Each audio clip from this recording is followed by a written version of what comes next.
నీకే ఎక్కువ ఖర్చు పెట్టి చదివించాలని ప్రయత్నం చేశానురా.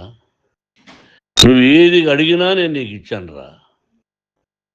కానీ ఈ రోజున నువ్వు చేస్తున్న పని బిడ్డల గుండెల మీద తంతారంటారే, అలా తన్నావురా. మనసు ఆవేదనతో కింగిపోతుందిరా. నేను మీ అమ్మ ఏడ్చుకుంటున్నావురా. జర్నలిజం ఉన్నది లేనిది, లేనిది ఉన్నట్టు రాస్తున్నారా. నువ్వు నన్ను కొట్టడం ఏంట్రా? నా బిడ్డ నన్ను తాకలా. ఇద్దరం ఘర్షణ పడ్డాం కొన్ని కారణాల వల్ల. ప్రతి ఫ్యామిలీలోనూ ఉంటాయిరా ఇవి.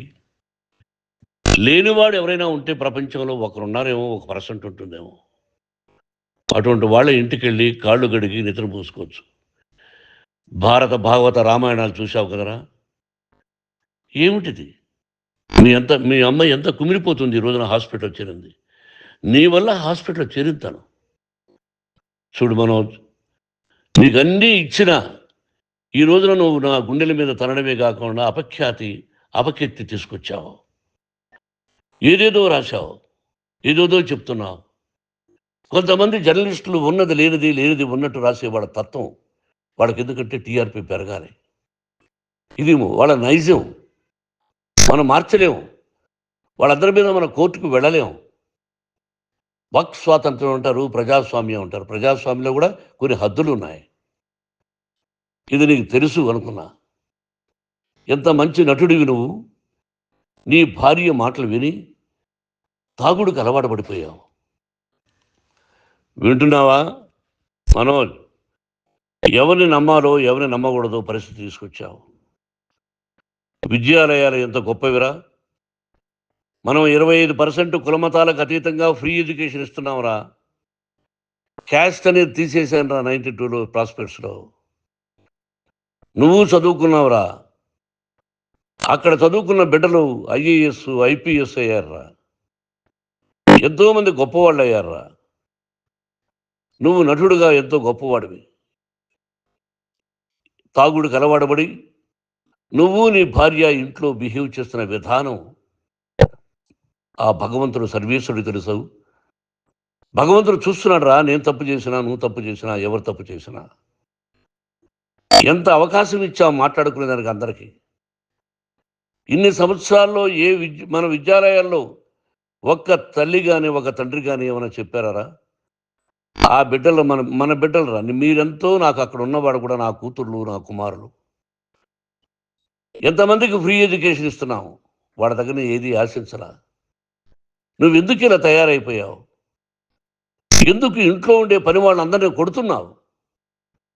పనివాడు వాడు పని చేసుకునేదానికి మన ఇంటికి వచ్చాడు రా. ఆ పనివాడిని కొట్టడం చాలా మహాపాపంరా. నేను వేరురా. నేను దండించడం వేరురా. నేను ఎవరిని ఆ చిన్న వాళ్ళని కొట్టి ఇచ్చేసి చేయలేదురా. సినిమా ఇండస్ట్రీలో మోహన్ బాబు కొడతాడు, తిడతాడు అంటే అది షూటింగ్లో జరిగి ఉండొచ్చేమో. కానీ ఇంట్లో ఉండి 10 సంవత్సరాల నుంచి 20 సంవత్సరాల నుంచి పనివాళ్ళు ఉన్నారు. నేను ఇంట్లో లేని సమయంలో వాళ్ళందరినీ కొట్టి వాళ్ళ ఫోన్ లాక్కొని ఒకడైతే చచ్చిపోవాలి. వాడు పోలీస్ కంప్లైంట్ ఇచ్చి ఉండొచ్చు. నేను వద్దు అని వాడిని బతిమాలాడు. పోలీస్ కంప్లైంట్ కూడా ఇవ్వలా. ఇంకైనా నువ్వు నీ భార్య మారి బయట ఉండండి రా అన్నాను నేను. లేదు డాడీ, తప్పు చేయలేని ఒకసారి వచ్చావు, మళ్ళీ తప్పు చేశావు, మళ్ళీ వెళ్ళావు, మళ్ళీ ఈసారి తప్పు చేయనన్నావు. ఏమండి వీడు తప్పు చేయడం అని మీ అమ్మ చెప్పింది. ఇంట్లో పెట్టుకున్నా. మళ్ళీ నువ్వు చేస్తున్నది, ప్రతిరోజు నువ్వు తాగుతున్న విధానం నీకే తెలుసు. ఇది ప్రజలు నమ్ముతారా లేదా అనవసరం నాకు. నేను నీకు చెప్తున్నా, ఇంతటితో పులి స్టాప్ పెట్టాలి. 3 రోజుల నుంచి రకరకాలుగా రాస్తున్నప్పుడు నా మనసు ఆవేదనతో ఉంది. మళ్ళీ చెప్తున్నా, Mohan Babu university is greater than temples. Greater than temples. బిడ్డలను కాలేజీలో చేర్చుకునే ముందు చెప్తారు, అన్నయ్య ఎంత ఉంది యూనివర్సిటీ రూల్స్, ఇది మా పద్ధతి, మీకు ఇష్టమైతే చేర్చండి. గవర్నమెంట్ బిడ్డలను గవర్నమెంట్ ఏమి ఇస్తుందో ఇంత పర్సంటేజీ వాళ్ళకు కూడా మీ దగ్గర ఎందుకు డబ్బు తీసుకుంటున్నాం అంటే దానికి అర్థం పరమార్థం చెప్పాము. దొంగతనంగా తీసుకోలేదు. ప్రతి దానికి చెక్కులు ఉన్నాయి, అది అకౌంట్ ఉంది.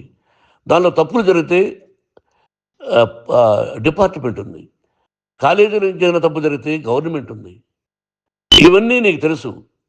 ఈ రోజున ప్రపంచంలోనే నెంబర్ వన్గా చేయాలని మీ అన్న కష్టపడి ఇతర దేశాల్లో నెంబర్ వన్ యూనివర్సిటీ టైఅప్ చేశాడు. ఈ రోజు నువ్వు చేసిన విధానం ఏమిటి? నువ్వే ఒకప్పుడు నాకు ఇవి ఏమొద్దు నేను యాక్టింగ్ అన్నావు. ఈ రోజున ఏం చేస్తున్నావు? విద్యాలయాల మీద పడ్డావు. తల్లిదండ్రులు చాలా గొప్పవాళ్ళరా. కొంతమందికి డబ్బు కట్టలేకపోవచ్చు, కట్టని వాళ్ళకు కొంత సహాయం చేసావు. అంతా సహాయం చేయలేము. బ్యాంకుల్లో డబ్బు కట్టాలి, లెక్చరర్స్కి డబ్బులు ఇవ్వాలి, యూనివర్సిటీ బ్రహ్మాండంగా నడపాలంటే మంచి లెక్చరర్స్ కావాలి. ఇవన్నీ తెలిసి చేస్తున్నావురా 32, 33 సంవత్సరాల నుంచి. అది పక్కన పెడితే అందరినీ కొట్టడానికి వస్తావు. మీ అన్నం తిడతావు. ఒక వ్యక్తి వినయ్ గారనే ఆయన వ్యక్తి హెల్ప్ చేయడానికి వస్తే ఆ వినయ్ ఎవరు లజ్జాగుడికి చంపేస్తాను వాడు అన్నావు. ఇవన్నీ ఎంత తప్పురా? అంటే మీ నాన్నగారికి ఎవరు సహాయం చేయడానికి వస్తే వాళ్ళందరినీ లజ్జాగుడుకులు అంటావు, చంపేస్తానంటావు. మీ అన్నను చంపేస్తానన్నావు. చంపరా చూద్దాం మీ అన్న. నేనే అన్నా. తాకరా నీ ధైర్యం ఉంటే అన్నా. ఎంతమందిని చంపాలనుకుంటున్నావు? ఎంతమందిని చేయాలనుకుంటున్నావు? నువ్వు ఏం సాధించాలనుకుంటున్నావు? ఆలోచించుకో. ఈ ఇంట్లోకి అడుగు పెట్టడానికి నీకు అధికారం లేదు. ఇది నా కష్టార్జితం. మా నాన్నగారు 10 రూపాయలు 10 పైసలు కూడా ఇవ్వలేదురా. మంచి జన్మనిచ్చాడు మా నాన్నగారు. మద్రాసుకు వెళ్ళి వీధుల్లో అడుగు తిన్నాను రా. ఒక పూట కూడా భోజనం లేకుండా అడుగు తిన్నాను రా. న్యాయంగా మోహన్ బాబు తిడతాడు కొడతాడంటారు కానీ మోసగడనం లేదురా. నీట్ పార్లమెంటేరియన్గా బయట వచ్చాను రా. నువ్వు నా పరువు ప్రఖ్యాతులు మంట కలిపావు. ఏమిటి నేను చేసిన అన్యాయం? నీకు జన్మనిచ్చాను, అదా నేను చేసిన పాపం. అందుకే ఇది నా ఇల్లు అన్నావు. నువ్వు నీ ఇల్లు కాదు. నీ కష్టార్జితంతో నువ్వు సంపాదించుకున్న ఇల్లు నీది. ఇది నా డబ్బు, నా కష్టార్జితం. నా కష్టార్జితంలో నేను పిలిస్తేనే మీరు ఇంట్లోకి రావాలి. అటువంటిది పోగొట్టుకున్నావు నువ్వు. ఆస్తులు అంటావా? ముగ్గురికి సమానంగా రాయాలా లేదా అది నా ఇష్టం. ఆస్తులు ఇస్తానా, లేకపోతే గంగపాలు చేస్తానా, లేకపోతే ఎవరికైనా దానధర్మాలు చేస్తానా, అది నాకు సంబంధించిందిరా. నా కష్టార్జితం రా. మీరు చేస్తున్న విధానం గుణగణాలు కావాలరా. మందు తాగచ్చురా. ఎంత తాగాలి? నేను కూడా 1 or 2 పెగ్స్ తీసుకుంటా. ఇది తప్పు కాదు, జనానికి తెలియాలి. నా డబ్బు ఇది. తాగి ఎవరిని కొట్లా. తాగి నేను తింటున్నా. అది ప్రజలకు అక్కర్లా. నేను తప్పు చేస్తేనే ప్రజలకు కావాలా. ఇవన్నీ ఉన్నాయిరా. ఇవన్నీ తెలుసుకో. జర్నలిస్ట్ సోదరులారా, మీకు నా గతాన్ని తెలుసు, నా భవిష్యత్తు, నేను ఎక్కడి నుంచి వచ్చాను కూడా మీకు తెలుసు. ఈ రోజున మీరు రాస్తున్న విధానం, నా బిడ్డ నన్ను కొట్టాడన్నారు. ఎంత తప్పు! ఈ రోజున నా బిడ్డ మీద కోపంతో అవును చెప్పచ్చు. కాదు, వాడు నా మీద చెయ్యెత్తలేదు. నేను ఘర్షణ పడ్డాం. ఘర్షణ వేరు, కొట్టుకోవడం వేరు. గాయాలతో హాస్పిటల్కి వచ్చి కుంటుకుంటుగా నడిచాడు. మళ్ళీ ఏమని పోలీస్ స్టేషన్కి వెళ్ళి చెప్పాడు. ఎవరో 2 ఉన్నారు, వాళ్ళిద్దరూ నా మీద దాడి చేశారన్నాడు. నా ఇంట్లో పనిచేస్తున్న వ్యక్తుల గురించి పోలీస్ స్టేషన్కి వెళ్ళి చెప్పవలసిన అవసరం అతనికి లేదు, హక్కు లేదు. పోలీస్ డిపార్ట్మెంట్ కూడా తెలుసుకోవాల్సిన విషయం. నా ఇంట్లో ఉండే వర్కర్స్ మీద నేను కంప్లైంట్ ఇవ్వాలి. నువ్వు పర్మిషన్ లేకుండా నా ఇంట్లోకి నువ్వు చొరబడి ఇల్లు నాదంటూ ఇంట్లో పనిచేస్తున్న వర్కర్స్ మీద కంప్లైంట్ ఇచ్చావు. అది ఎంతవరకు పోలీసు న్యాయమో రూల్సో చూద్దాం. పోలీస్ డిపార్ట్మెంట్ ఇంటికి వచ్చింది. వాళ్ళకి రాశాను ఉత్తరం. అయ్యా, నేను సీనియర్ సిటిజన్ని, నాకు రక్షణ లేకుండా ఉంది. నా బిడ్డ వల్ల నా ఇంట్లో నుంచి నా బిడ్డను పంపించేసి ఇది నా ఇల్లని. వాళ్ళు నాకు సమాధానం ఇవ్వలేదు. ఇవ్వకపోగా ఎవరిని పట్టించుకోలేదు. ఇప్పుడు పోలీసు వాళ్ళు వచ్చి ఏమండి రూల్స్ ప్రకారం నా బిడ్డ ఇంట్లోకి రాకూడదంటే మాకు హయ్యర్ అథారిటీ వాళ్ళు ఫోన్ చేశారు. మీరు ఎవరిని స్టాప్ చేయొద్దండి, బయట నుంచి ఎవరైనా వస్తే వాళ్ళని స్టాప్ చేయండి అన్నారు. 2 రోజుల నుంచి 10 మంది 20 మంది వస్తున్నారు. వాళ్ళు అలా చూస్తూ నిలబడ్డారు. వాళ్ళు ఫోటోలు తీసుకున్నారు. వాళ్ళ మీద మళ్ళీ వదిలేస్తున్నారు. ఎవరిని నిందించాలి? But I give respect to the police department. వాళ్ళకి ఏ అధికారి ఫోన్ చేశాడో, ఆ అధికారికి ఏ పొలిటీషియన్ చేశాడో అది వాళ్ళకే వదిలేస్తున్నా.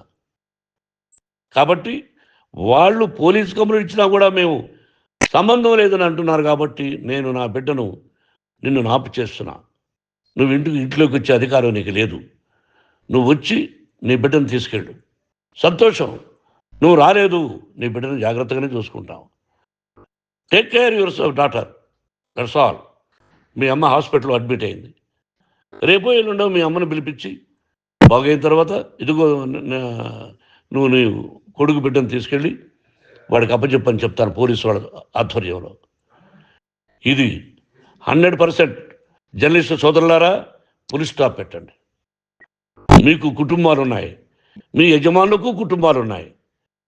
మీ కుటుంబాల విషయాలు, మీ యజమానుల కుటుంబాల విషయాలు మేమెవరు జోక్యం కలుగ చేసుకోవాలా.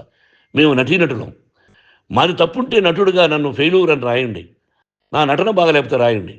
బట్ ఇంటి లోపల సందులో నుంచి చూస్తూ తప్పు చేస్తున్నామని ఉన్నది లేనిది లేనిది ఉన్నట్టు రాయకండి. మీకు నా హృదయపూర్వక నమస్కారాలు. ఇన్ని రోజులు హృదయపూర్వకంగా ఎంకరేజ్మెంట్ చేశారు. ఆ ఎంకరేజ్మెంట్కు నమస్కారం చేసుకుంటూ I love you all. I love you police department. మీరు న్యాయంగా ధర్మంగా నడుచుకోండి, ఎవరికి తొత్తుల్లాగా ఉండొద్దండి అని మనవి చేసుకుంటూ నేను సెలవు తీసుకుంటాను. Thank you very much for all the journalist. ఇక్కడ పులి స్టాప్ పెట్టండి, పులి స్టాప్ పెట్టండి.